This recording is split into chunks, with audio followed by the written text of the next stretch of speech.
Hi, today I'm doing a tiny bit of assembly on camera, which will be the chassis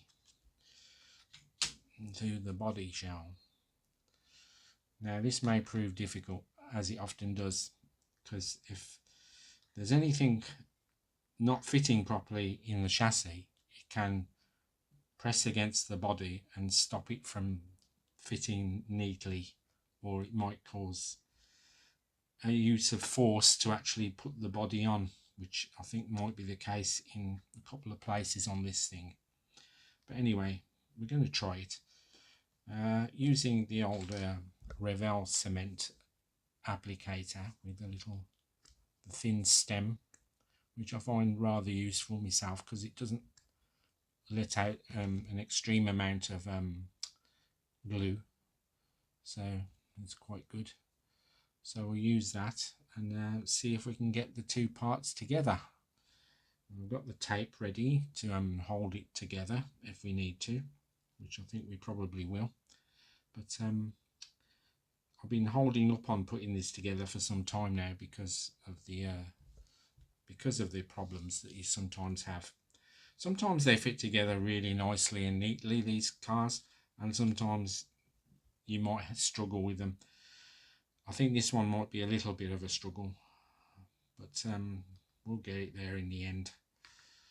But anyway, I'm just going to so here we go with applying the paint, the glue, sorry. Yeah, so just make sure it pops out nice and neatly, and we just put it around the parts which are going to fit together. Now I'm applying it to the base because I've got to be very careful not to ruin the paint job on the body shell, which, you know, is not something you want to do. So just apply it where I need to apply it on the base, around the edges, should be fine.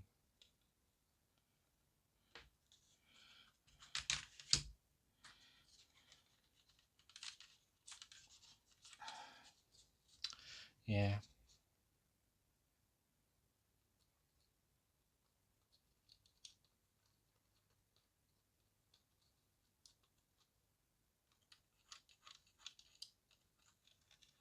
So there you go. So that should be enough glue on there. Probably not displaying it very well, but the general gist of it is, you know, you only need to apply a small amount. It's good glue, I've found. It dries quite quickly as well.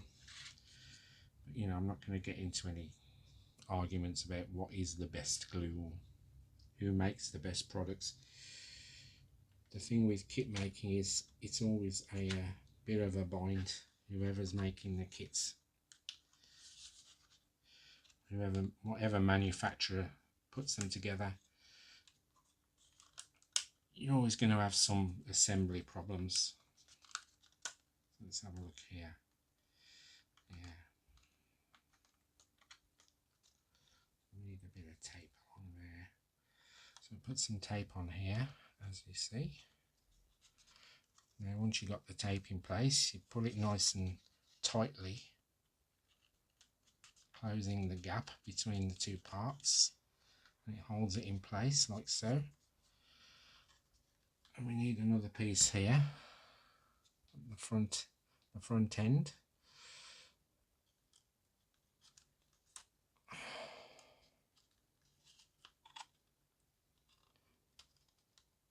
Don't know whether you can see me, what I'm doing there. Maybe my camera's not at a very good angle, I don't know. But it's fitted quite nicely actually. It's not too much of a strain to pull it together.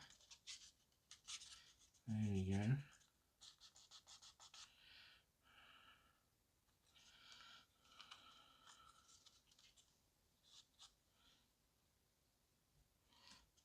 One more here. Now as you can see, press it nice and press it nice and firmly onto the body panel, and pull it tightly around the part that you're fixing it to, hopefully, if it doesn't come off. And that should hold it in place till it's dry. Well, it will hold it in place till it's dry. And then we've got the front end here. A bit of tape on the front.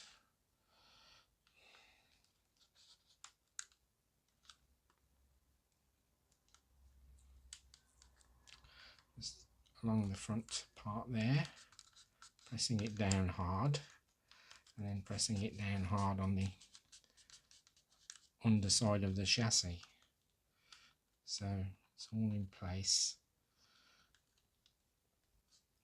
If it looks like there's any gaps, don't seem to be. Seems to have gone into place quite well actually. Might be a bit of a gap there, so I'll pull the tape off and pull it back on.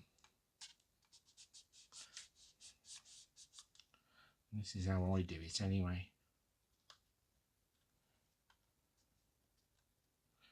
And there you go. That bit's gone on quite nicely, nice and neatly. So it wasn't too much of a strain. But we need to apply some more glue here. And you can see that there.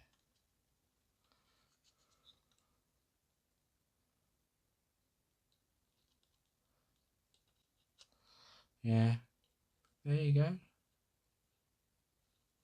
Make sure got enough cement for a good bond.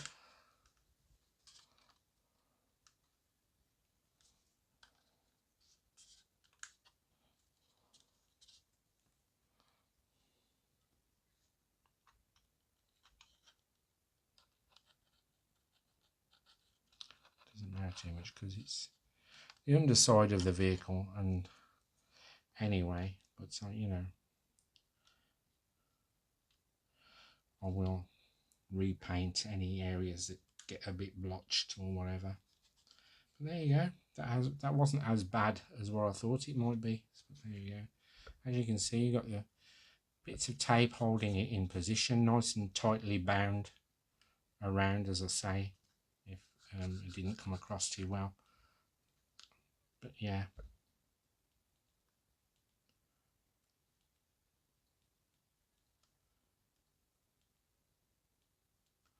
you can always pull the tape off and apply it again if it hasn't done its job as it should.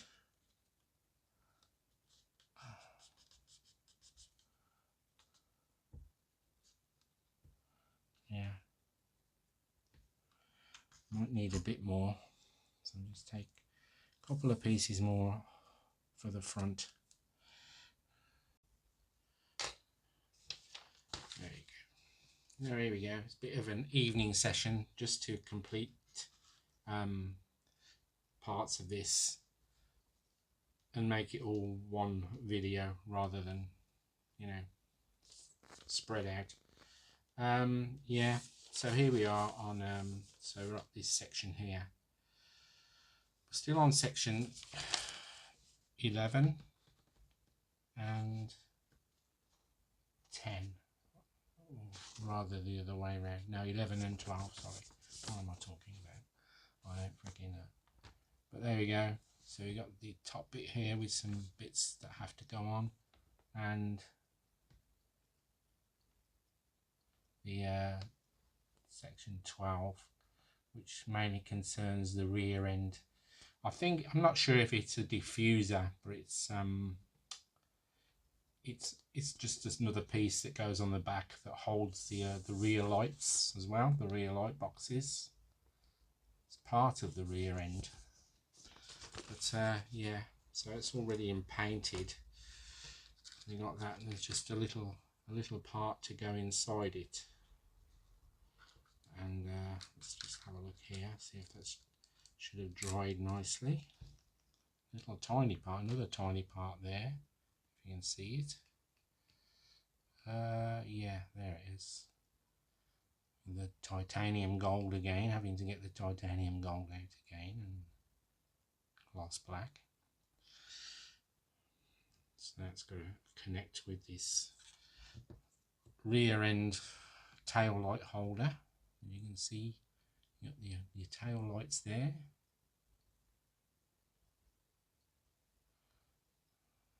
Red and yellow paint, red and orange paint. All very handy. These paints that you can buy, these clear paints like clear red and clear orange for your indicators and your brake lights. So it comes up quite nice.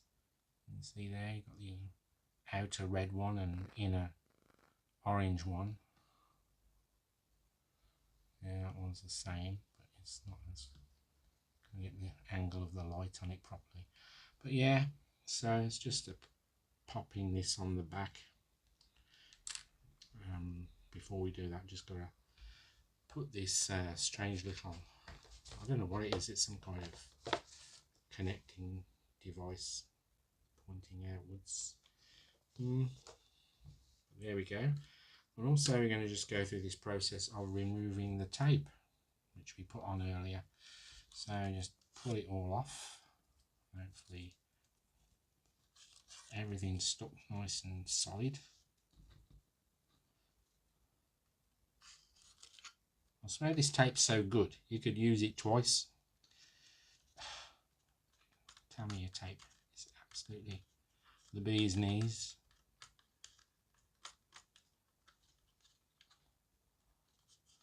Pull that off there,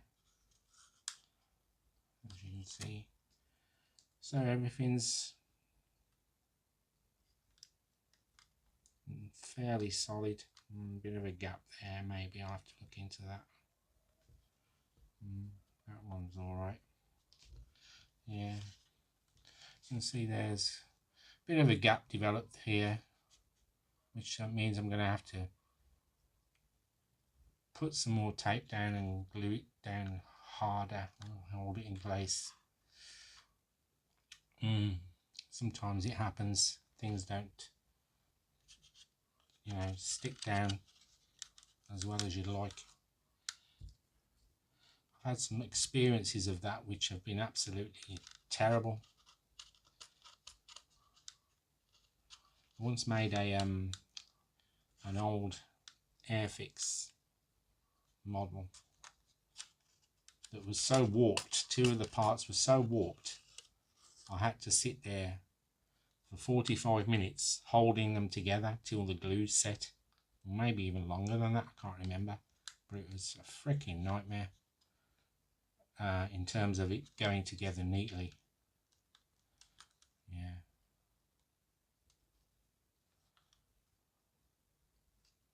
This is stuck down quite well. There's just a bit there that's not done the job, so can either do some more taping on it or get a clamp, put a clamp on it of some kind. But other than that, it's gone down quite nicely. So yeah, so we'll fit these little parts together. I swear you could. I swear this tape is so good you could use it twice or maybe more than that, I don't know, and it would still work. The glue on it is so good. The adhesive. But anyway, so we have this part to deal with here, which is the fitting of this. I don't know what it is actually. I don't know what this part is. There's no description, but it's going to go into this bit here. So we got the parts going like that, and you twist it round so it ends up like that. So you got your two, I don't know what they are, some kind of connection or some kind of thingy-mabob, we'll just call it that. But anyway, yeah, so it fits into there, and then you force it around so it's flat. The thing to do then is to get the old glue ready again. See if the glue is gonna yes, the glue is working fine. Sometimes I have to clean out the nozzle, because sometimes you have to clean out the nozzle because it won't work, and that's not really very helpful, but generally it's quite good.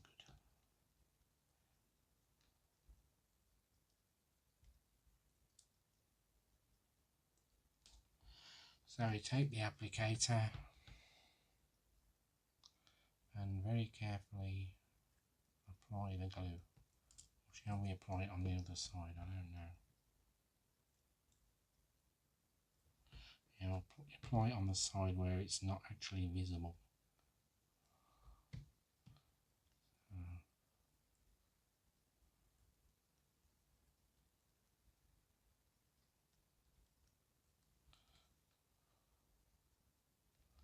And then maybe a little tiny bit on the edge.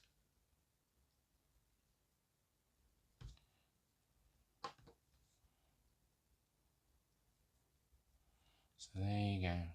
So there's those, I don't know what they are, some kind of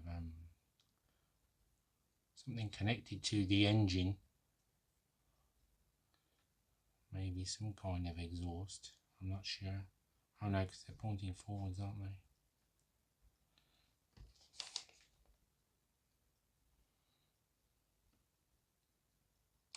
Oh yeah, they're pointing into the engine, so there's some kind of connection to the engine.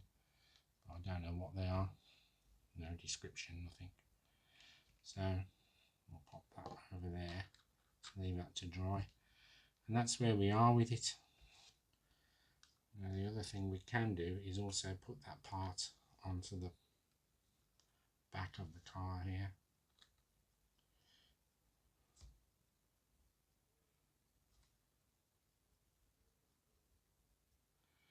Two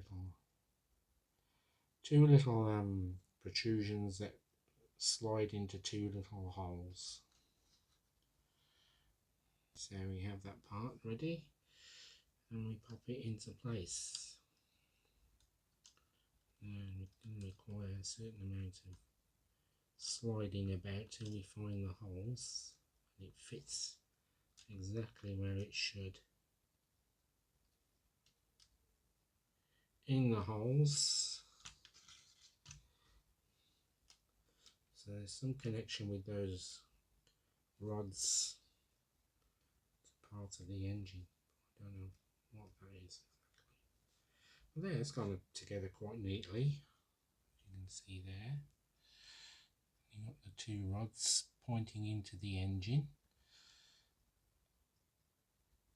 The only other thing with this now is there appears to be two decals I have to apply along the very edge of the rear part of that part I've just put on. So we'll have a look at that, but that's as far as I'm going at the moment, so we'll end the video there. I don't know whether this has helped in any way or whether it's provided any interest. I certainly find it interesting putting this car together because it's so different to other cars I've made. It's different to the Formula 1 cars, it's different to road cars and trucks. So it's you know, it's quite an eye-opener, being as it's a Le Mans car. Yeah, maybe a bit more glue got to be put on here so it will stick together better. I've also got to press down that that part that hasn't stuck down as well as I thought it was going to.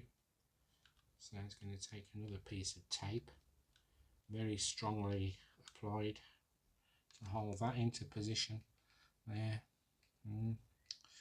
So there you go. Very interesting kit. One of the most interesting kits I think I've built, alongside my my lunar module that I've finished earlier this year.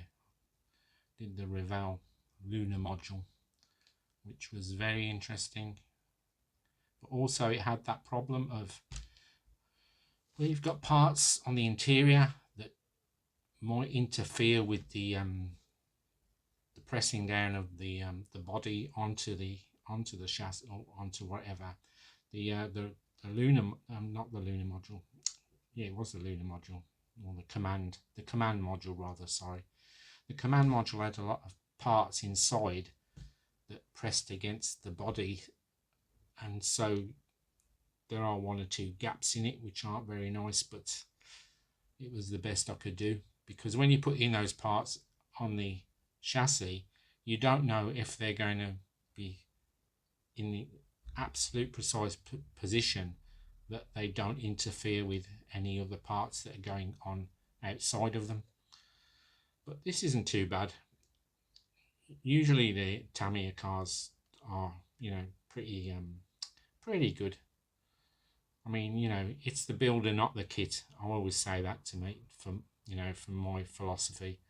It's the builder, not the kit. I mean, any kit is surmountable, no matter how crap it is. Even that Airfix ship that I did with all the warped parts, eventually I got the thing to work. I'll stick a photo of it in this video in a moment, and you'll be able to see that at the end it looked quite nice, although it was just a real I don't know what you call it, a real bugger to put together. But there you go. So we're nearly there, nearly at the end. Well, I'll say that there's half a ton of decals to go on the car as well. So yeah. But thanks anyway for watching. If this held your interest or not, I don't know. I hope it did.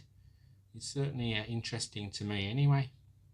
So I'll see you maybe soon with something else. I don't know what the next kit I'm going to do is. I've got quite a stash of stuff. I've got an Osprey, an Italieri Osprey.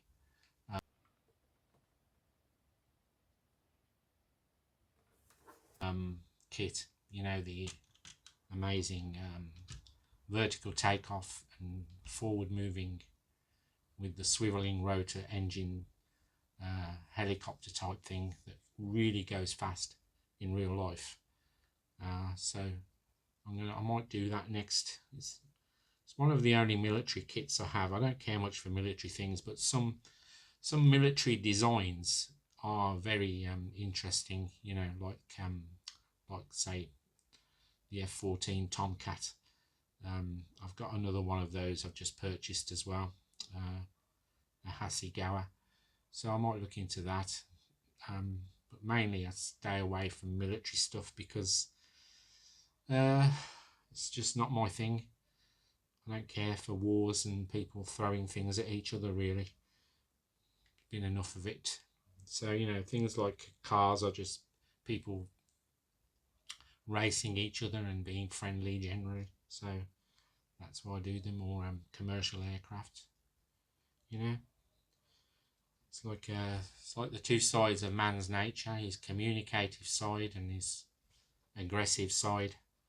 I don't care much for the aggression myself, but there you go. That's nothing to do with kits. That's just my own kind of viewpoint on the thing, and why I don't bother much with military things. Although admittedly, you know, they are interesting. Some of the vehicles and aircraft are interesting from a design point of view. I mean, it's always from a design point of view for me. I love design. It's quite possible if I hadn't have devoted myself to being a musician, I might have been a car designer or something. I'm not sure. It's just the way it goes. But yeah, thanks for watching anyway. See you again soon, hopefully.